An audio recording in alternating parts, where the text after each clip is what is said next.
orí ARANBARA TV ní ẹwà ẹjọ́ ẹ bá wa dárúkọ yín fún àwọn ará ilé.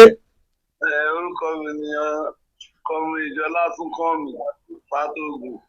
Ẹjọ́ láti ibo ni ẹ ti ń pè? Láti ìlú Òwe. Ẹjọ́ nípa ètò tó ń lọ tí a pè ní Face of ARANBARA nípa òṣèlú. Ẹjọ́ kí ni nǹkan tí ẹ lè bá wa sọ lórí ẹ̀ nípa ti aṣíwájú wa yẹn Bọ́lá Ahmed Tinubu? Jàgàbá aṣíwájú èèyàn ńlá lẹ dárúkọ yẹn torí ẹni tó kájú ẹ ní ẹni tó lè ṣe. Wọ́n ní ilé láti kẹ́sọ̀ lóde. Bẹ́ẹ̀ni. Ẹ̀sàpù tó ṣe fún wa gbà tó wà ń bẹ̀ ní 1999-2000. Ẹ bá rí wọn nígbà yẹn ó ní tó ṣe bẹ́ẹ̀kọ́ ó níbi tó fèkó sí. So iṣẹ́ tó ṣe ó fi yé wa pé tó bá dé orí president wa wọ́n máa ṣe fún wa. Tó yẹ pé Èkó ń gbà yẹn ó ní tí gbogbo Èkó ṣe rí gbogbo àná ìpè kó slow pọ̀ ọ̀nà kò sọ́nà àníkọ̀ọ̀kan àníkọ̀tà. So pàtó dẹ̀ àwọn dẹ̀ bẹ̀rẹ̀ sí ṣiṣẹ́ kò díẹ̀ tí ò fi ní Èkó lára. Ẹ wò gbàdọ́ tún lọ wọ́n tún mú Fáṣọlá wá again. Fáṣọlá tó mú wá ìwòsàn tó náà tún deliver. So aṣíwájú orúkọ náà lórí òun aṣíwájú gidi ni wọ́n. Aṣíwájú tó lè control wa nìyẹn.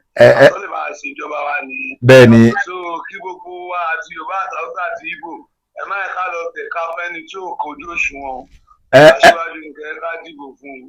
Ẹ ṣe sà comrade Ọlásùnkànmí ẹ sà ní àfojúsùn titi yín bí ẹ̀yin ṣe sọ yẹn ẹ jọ ìbéèrè kan ni mo fẹ́ bi yín gẹ́gẹ́ bí ẹ ṣe mọ aṣíwájú gẹ́gẹ́ bí ẹni tí kò pàdánù ìbò rí. Kí ni nǹkan tí ẹ wò pé ìmọ̀ràn tí ẹ lè gba àwa Yorùbá wípé lórí ààrẹ tuntun yìí kí ni nǹkan tí ẹ̀yin fẹ́ kí ó ṣẹlẹ̀ ní ọ̀dọ̀ àwa Yorùbá fún aṣíwájú?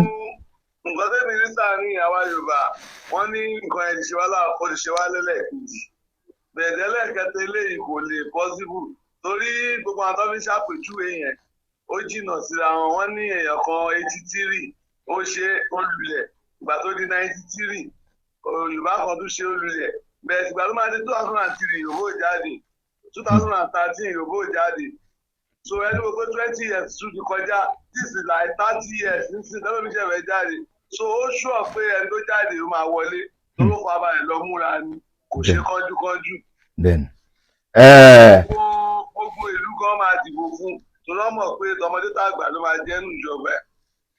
Bẹ́ẹ̀ni comrade Ọlásùnkànmí agbádùn lórí ètò dáadáa orí ètò ARANBARA TV náà ni a wà yìí.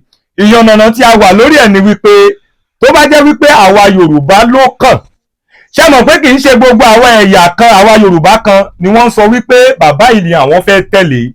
Tí àwa Yorùbá gbogbo àwa Yorùbá tá bá bá padà tẹ̀lé aṣíwájú ǹjẹ́ àrídájú wà fún yín pé ojú òní ti Yorùbá? Àrídájú wà torí ẹni tó bá wo aṣíwájú nígbà tó wà lẹ́kọ̀ọ́ àwọn tó súnmọ́ wọn lálẹ́ o àwọn láìkan roko sórí ọ̀dọ̀ ara wọn pàápàá. So ti wọ́n máa ń ṣe nǹkan tó pé nǹkan ọ̀dọ̀ wọn máa benefit gbogbo kò sọ ọmọ tó fà jáde tí ò benefit. Tó bá tún pé opposition gan ni tọmọ ẹ bá wúlò wọn á tún fún ní nǹkan. Ẹ wo Kòró ṣé Kòró jẹun APC ni kì í yá ń ṣe APC. So aṣíwájú ò ṣe èèyàn tí a lè gbọ́kànlé o ẹni tá a lè fọkàn tán ni. Ó dáa ẹ ṣe gan sà ẹ ṣe tí ẹ bá wa pè sórí ètò lágbọ́rọ̀ Ọlọ́run tí ilé tọ̀nà yín náà ní bàjẹ́ o lágbọ́rọ̀ Ọlọ́run aṣọ yín ò ní fàya ẹ ṣe púpọ̀ ìjọba kéékèèké láti Mòwe ẹ ṣe ẹ máa bá wa wo ètò lọ kẹjẹ máa bá wa ṣí ẹ̀ka máa bá wa kọ́mẹ̀ǹtì ẹ ṣe púpọ̀ sà ẹ ṣe sà ẹ ṣe sà. Àmín ẹ ṣe sà ó ń tẹ̀síwájú orí ètò náà ni a wà yìí nígbà tí ẹni tí ó jẹ́ comrade Ọlásùnkànmí láti ìlú Mòwe ni wọ́n pè wọlé wọ́n sì ṣàlàyé àwọn nǹkan tí àwọn fi tẹ̀lé aṣíwájú pé kí ó gun orí àlééfà yẹn ààrẹ orílẹ̀-èdè 2023 yìí ẹ jẹ́ á tẹ̀síwájú sí i ká gbọ́ nǹkan tí àwọn ènìyàn yóò tún sọ síwájú